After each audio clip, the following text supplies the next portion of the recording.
Olá pessoal, beleza? Vamos dar continuidade ao vídeo anterior em que eu falei sobre a primeira tópica de Freud e aí estabeleci alguns contatos sobre essa ideia de psicanálise e também a questão teórica que faz parte também do estudo filosófico. Então, assim, o que é isso que vocês estão vendo aí? Bom, isso que vocês estão vendo é a chamada metáfora do iceberg, criada por Ernest Hemingway, e que muito se discute, né, que é uma teoria da conspiração ou que é também algo minimalista, que é apenas uma conspiração criada pelo psicanalista ou escritor Ernest Hemingway. Mas assim, eu não quero entrar nesse mérito de conspiração, de teorias que para mim não vão fazer muito sentido ou muita diferença nesse canal, mas é claro que eu posso um dia trabalhar sobre alguma teoria da conspiração, assim como eu falo de falácias, assim como eu abordo questões do pensamento político ou até mesmo dessa relação com a psicanálise. Mas a primeiro momento aqui nós temos uma concepção, digamos humana, né, da psique de todos nós, como que nós vamos assim enxergar de acordo com Freud, tá? Não de acordo com o que eu estou falando. E aí eu reformulei, né, essa metáfora do iceberg ou esse conceito icebergeriano criado por Ernest Hemingway. E aí vocês observem que eu falei no vídeo anterior sobre o consciente, né? Esse consciente que eu organizei ali como um pensamento, tá? Mas que também pode ser uma organização, tá? Julgamento, atenção, razão, etc. Eu coloquei ali apenas 5 ideias que são fundamentais de acordo com o consciente, segundo essa concepção metafórica do Hemingway, né, que é a teoria do iceberg ou metáfora do iceberg. E a seguir nós temos aí o pré-consciente, que Freud também vai chamar de subconsciente, tá? Então esse subconsciente ou pré-consciente que vai surgir lá no livro A Interpretação dos Sonhos, né, de Freud, ele vai trazer para nós memórias, lembranças e fundamentos, tá? Lembrando, como eu falei anteriormente, que esse pré-consciente ou subconsciente é a transição desse topo, que é o consciente, né, passando para o inconsciente, tá? Bom, agora é o inconsciente. Então, nesse inconsciente, nós temos a dor, temos a tristeza, a angústia, desgosto, felicidade, prazer, desejo, trauma, tá? Então temos os lapsos, tá? Então o que o psiquiatra, o que o psicólogo, o que o psicanalista, o terapeuta holístico vai fazer, né, de um modo geral? Vai tratar exatamente desse não consciente, tá? Esse não consciente, ele é sim aquilo que vamos estudar e que não podemos negligenciar, como afirma lá Descartes, né, em sua obra fantástica. Mas esse penso, logo existo, né, da onde que isso, né, dentro das meditações metafísicas, né, essas meditações metafísicas de Descartes, que é uma obra que é inaugural lá do século XVII, qual é essa relação filosófica com a psicanálise? É claro que há muito preconceito quando nós falamos de filosofia e psicanálise. Há um grande combate a ser travado aí, né? Mas será que faz sentido? Faz todo, na minha opinião, faz todo sentido.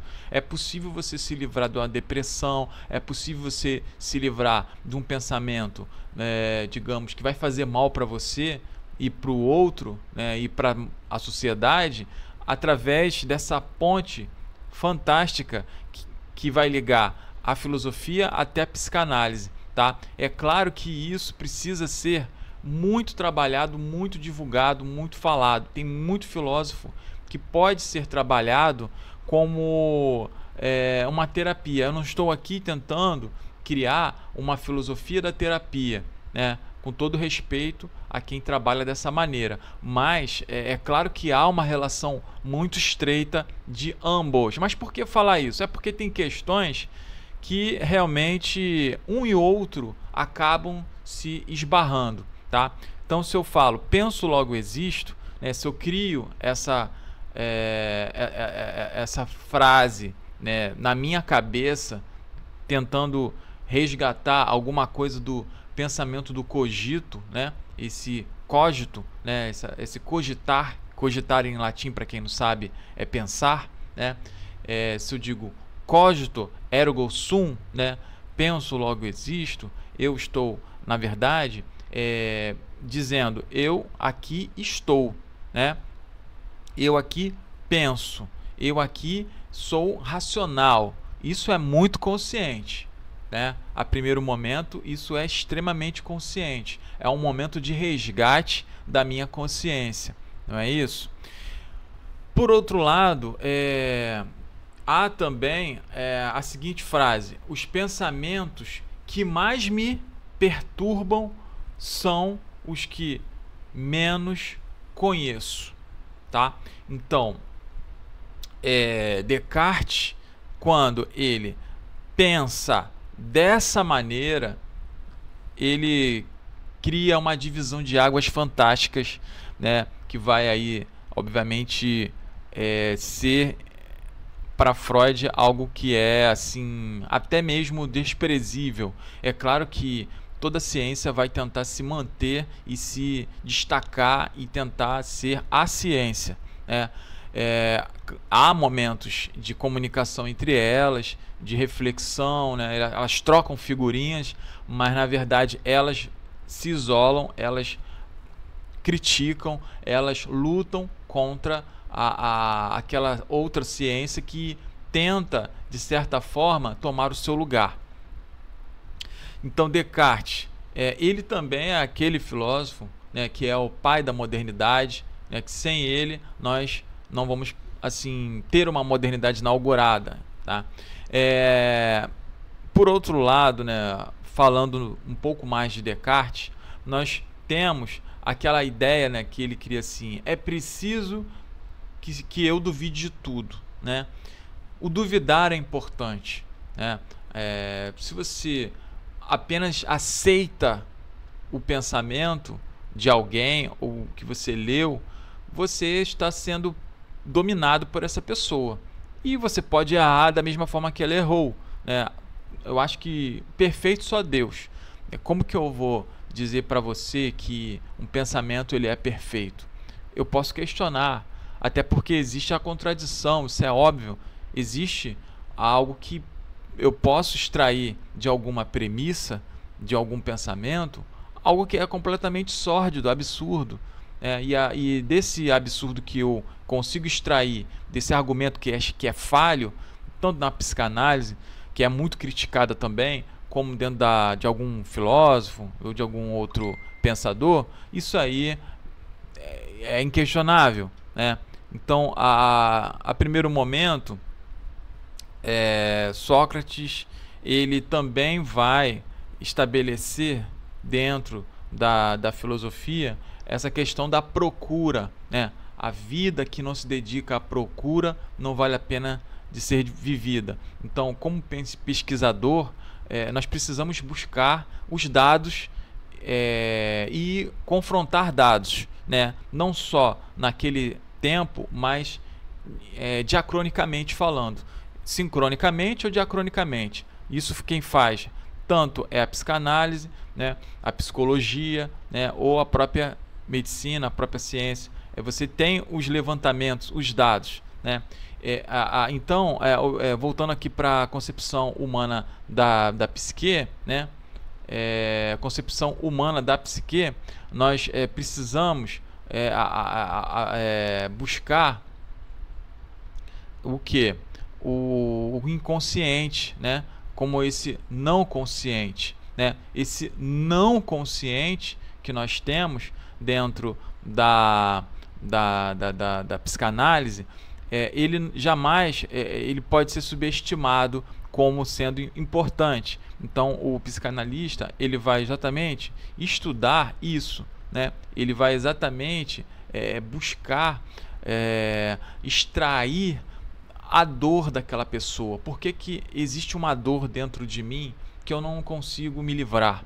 Por que eu sempre lembro daquele trauma da infância? Como que isso chegou na minha vida, e por que chegou, e por que eu aceitei, e por que ele se transforma em alguma doença, né? Então esse inconsciente, ele é o fundo desse abismo ou desse precipício que há na pessoa, né? Essa depressão, essa ansiedade, essa mania de perseguição, tudo isso está no inconsciente, né? Tudo isso está ali armazenado no inconsciente. Então é muito importante que nós consigamos compreender isso. De outra maneira, nós também temos outros psicanalistas que vão tratar isso, como Lacan, né? O Lacan ele vai abordar sim a linguagem, vai trabalhar o estruturalismo, a linguística. A linguagem é importante, né? A princípio, né? Ele vai discordar de Jung, né? E aí você tem uma abertura de águas, um divisor. Da mesma forma que o Jung, né? Freud e Jung trabalharam juntos, depois brigaram entre si, né? Dentro da medicina, dentro da psicanálise, mas ambos também são importantes, tanto juntos quanto separados, né? Então, quando você observa, por exemplo, eu gosto muito daquela obra O Homem e Seus Símbolos, né? Então, quando você observa simbolicamente, né, o Yin e o Yang, né, e essa relação que esse bem e esse mal, vamos chamar assim, essa relação dicotômica, essa dicotomia que vai atravessar a mente e que vai poder ser interpretado de qualquer forma por qualquer ciência, isso é universal, é simbólico. E Jung ele vai fazer isso de uma forma majestosa, né? E esse seu pensamento vai poder adentrar por várias etapas do inconsciente, e nós conseguimos sim extrair isso para uma pessoa com mais idade. E uma pessoa mais jovem, é claro que o Freud é perfeito. Bom, e aí você tem, por exemplo, o Spinoza. Como que o Spinoza poderia confrontar Descartes, poderia confrontar Freud, poderia confrontar os outros psicanalistas, né?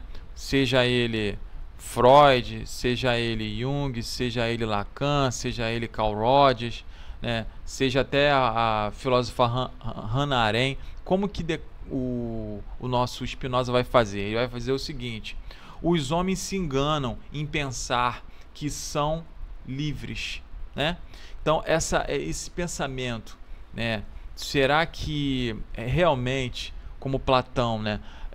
A questão da prisão, né? Que nós temos lá no Argumento da Caverna, será que Spinoza ele realmente não estaria aí provocando a psicanálise, né? Com essa questão de ser livre, né? Será que eu sou livre quando eu me conheço, né? Quando aquilo que Sócrates vai falar assim: conheça-te a ti mesmo. Será que ao me conhecer eu estaria realmente livre, né? Ou não? Será que é importante isso? Né? É claro que não. Na minha opinião, ser livre não é importante, né? À medida do momento em que eu me declaro um pós-moderno, né? À medida do momento em que eu entendo Aristóteles como aquele que vai estabelecer o sistema, né? Desde o clássico há 2000 anos atrás até hoje, eu não sou livre mais, né? Não há essa questão de liberdade, sim, de eu achar que sou livre. Talvez Spinoza ele consiga compreender dessa maneira, da mesma forma que a mente para Spinoza pode ser consciente e inconsciente também, né? Então, essa mente espinosista, né, esse pensamento formidável de Spinoza, traz para nós, né, esse uno, né, essa questão de que ser consciente e inconsciente, né, é aquilo que a mente nos fornece, né? Então, esse pré-consciente que sai do inconsciente e vai à tona para o consciente, né?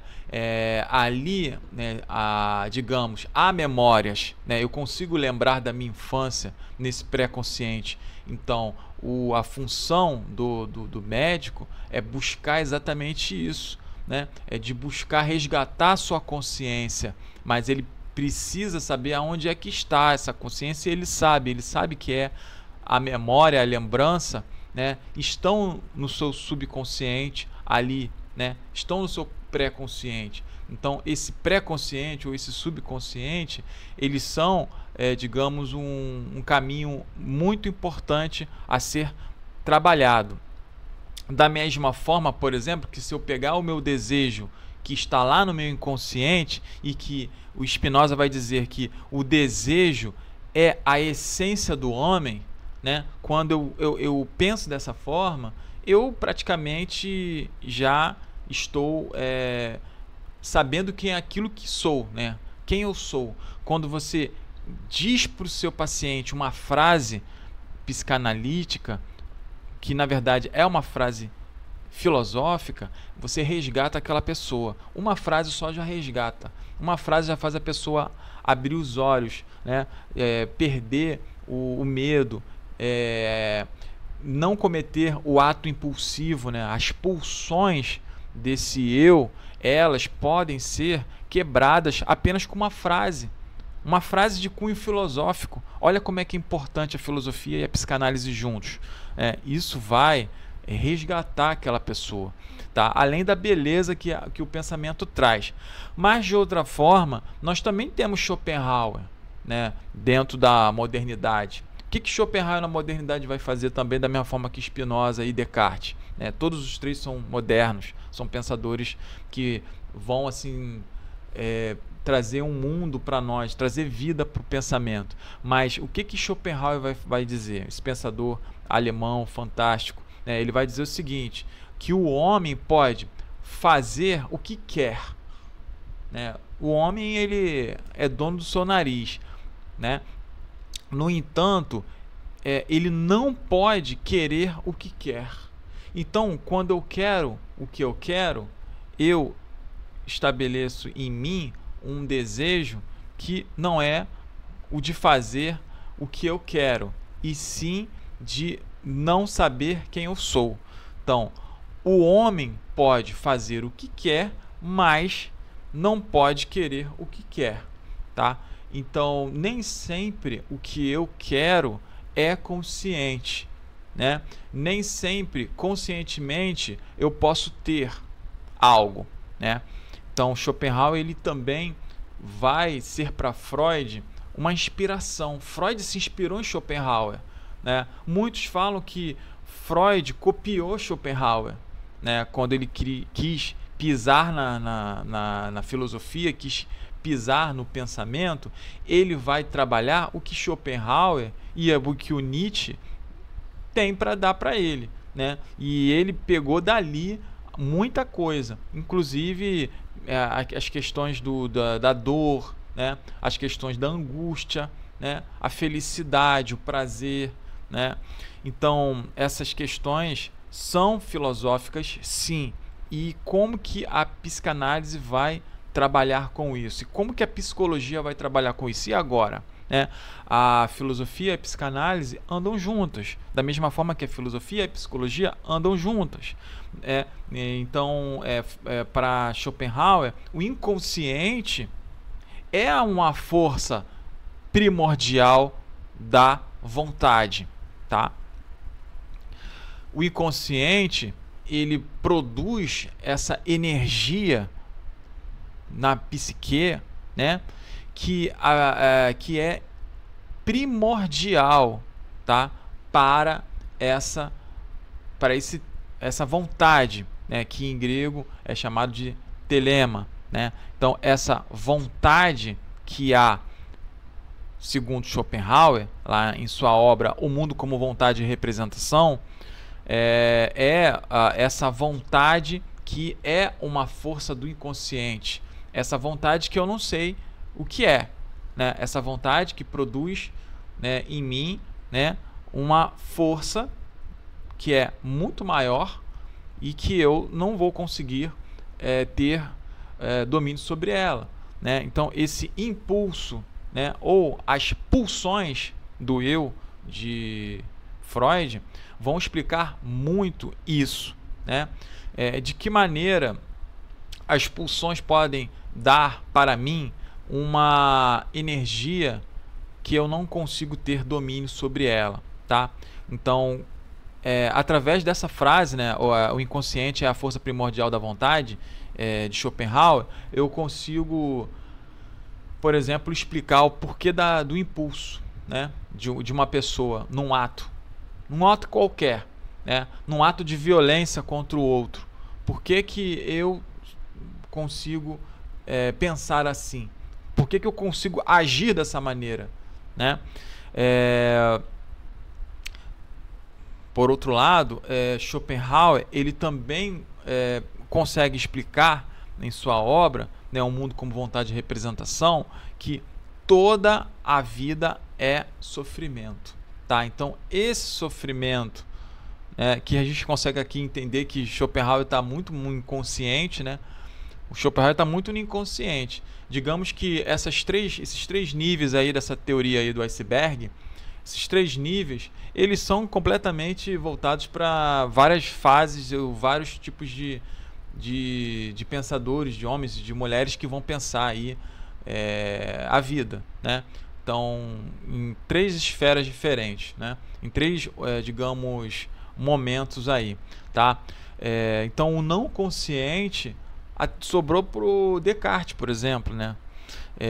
Então, não vai sobrar nada aí, tá? Então, eu acredito que dentro dessas frases, né, desses pensamentos, há diferentes maneiras, né? Há questões aí a serem levantadas, tanto do inconsciente, tanto do consciente quanto do inconsciente.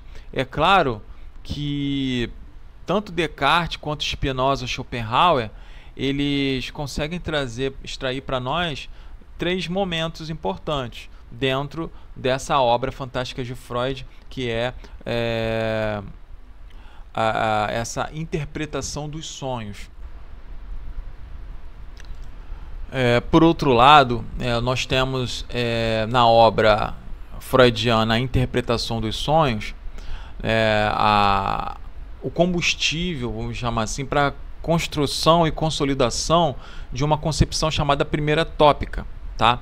Então, o primeiro ponto que eu queria chamar a atenção nessa primeira tópica de Freud os processos inconscientes são, por sua natureza, incapazes de entrar na consciência, tá? Então, para quem acha que há um processo no inconsciente que vai entrar, né, na consciência, né, Freud ele vai explicar que esses processos inconscientes eles são reprimidos e não podem ser facilmente acessados pela mente consciente, tá? Então é por isso que há o trabalho do psicanalista, né, e do psicólogo e do psiquiatra. Em contrapartida, nós também temos uma outra questão que eu queria aqui levantar, que a divisão entre o consciente e inconsciente é o fundamento da teoria psicanalítica, tá? De Freud. Porque para Freud, né, o que vai haver aí é esse destaque, tá? Que ganha relevância, né, dentro do comportamento humano, que é essa divisão estrutural da mente para a teoria de Freud. Então, essa divisão, ela precisa ser respeitada. Essa divisão, ela é estrutural, tá? Ela não é conceitual somente. Há uma teoria e há uma prática nela que precisa ser levada em consideração. Há um estudo médico por trás dela, tá? Já que os sonhos para Freud são também uma via régia, né? Se você pensa que o sonho ele é algo completamente equivocado ou que pode fazer com que se erre dentro dessa concepção da primeira tópica, não, né? Os sonhos para Freud são a via régia para o inconsciente. Se você pega o sonho e observa o sonho como algo desprezível que pode ser descartado, para Freud não. Para Freud, esse sonho, através dele você consegue compreender o inconsciente do seu paciente. Você consegue chegar a um diagnóstico. Para Freud é assim, né? Para esse pensamento freudiano, os sonhos são como uma forma de acessar o conteúdo reprimido, tá? Então essa repressão que há dentro do ser humano, né, no inconsciente, para Freud ele é um tesouro, né? Esse inconsciente é um tesouro. Esse inconsciente ele armazena tudo isso que eu coloquei ali: dor, tristeza, angústia, desgosto, felicidade, prazer, desejo, trauma, né? Tudo que é esquecido, tudo que é um lapso, né, dessa memória que está no pré-consciente, né, ou do pensamento que está no consciente, etc, etc, etc, etc. Tudo isso fica no inconsciente, tá? Então, esse conteúdo inconsciente para Freud ele é dinâmico, tá? E ele está em constante conflito com o consciente, né? Agora, você observa que, como eu falei anteriormente, segundo Freud, o inconsciente e consciente estão ali afastados, eles estão em polos diferentes, mas eles estão em conflito, né? Interessante, eles estão afastados, mas eles estão em conflito, né? Um está lá, né, bem distante, um está do outro lado do mundo e o outro está aqui, né? Por exemplo, na América. Mais ou menos isso, né?